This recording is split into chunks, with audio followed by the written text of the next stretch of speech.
ისრაელსა და ირანს შორის კონფლიქტი გრძელდება. ისრაელის მიმართულებით ირანიდან რამდენიმე ათეული ბალისტიკური რაკეტა გაუშვეს.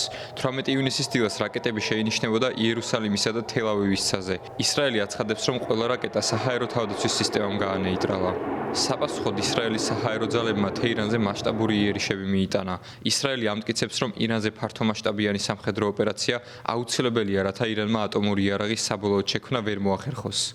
მოგვიანებით CNN-მა გაავრცელა ინფორმაცია, რომლის თანახმადაც ამერიკის შეერთებული შტატების პრეზიდენტის დონალდ ტრამპის ადმინისტრაციამ 17 ივნისს ირანთან კონფლიქტის დიპლომატიური გზით გადაჭრის idეის განხილვა შეწყვიტა და მსჯელობა კონფლიქტში ამერიკის საჰაერო ძალების შესაძლო ჩართვაზე დაიწყო.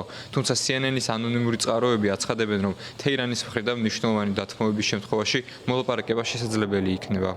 დონალდ ტრამპის მიერ Truth Social-ზე გამოქვეყნებული განცხადება, რომელშიც ის ირანს უპირობო დანებებისკენ მოუწოდებს, ამ ვარაუდს ამყარებს. საუბარი ირანში რეჟიმის ცვლილებაზეც დაიწყო, რასაც როგორც ჩანს, საფრანგეთის პრეზიდენტი ემანუელ მაკრონი არ ეთანხმება. Nous ne voulons pas un Iran qui se dote de l'arme nucléaire. ჩვენ არ გვსურს, რომ ირანს ბირთვული იარაღიან ბალისტიკური შესაძლებლობები ჰქონდეს. თუმცა მჯერა, რომ დღეს ყველაზე დიდი შეცდომა ირანში რეჟიმის სამხედრო გზით შეცვლა იქნება, რადგან ეს ქაოსს გამოიწვევს. არა რეჟიმის ცვლილებებისკენ მიმართულ სამხედრო მოქმედებებს, რადგან არავინ იცის რა მოხდება შემდეგ. განაერთობლივად არ ვნახეთ, რა შედეგები მოჰყვა ამას რეგიონსა და მის ფარგლებს გარეთ. ვინმეს გონია, რომ ის რაც 2003 წელს ერაყში მოხდა, კარგი იდეა იყო? ვინმეს გონია, რომ ის რაც ბოლო 100 წელში ლიბიაში მოხდა, კარგი იდეა იყო? არა. 13 ივნისიდან მოყოლებული დღემდე ირანმა ისრაელის მიმართულებით 400 ბალისტიკური რაკეტა და დრონი გაუშვა.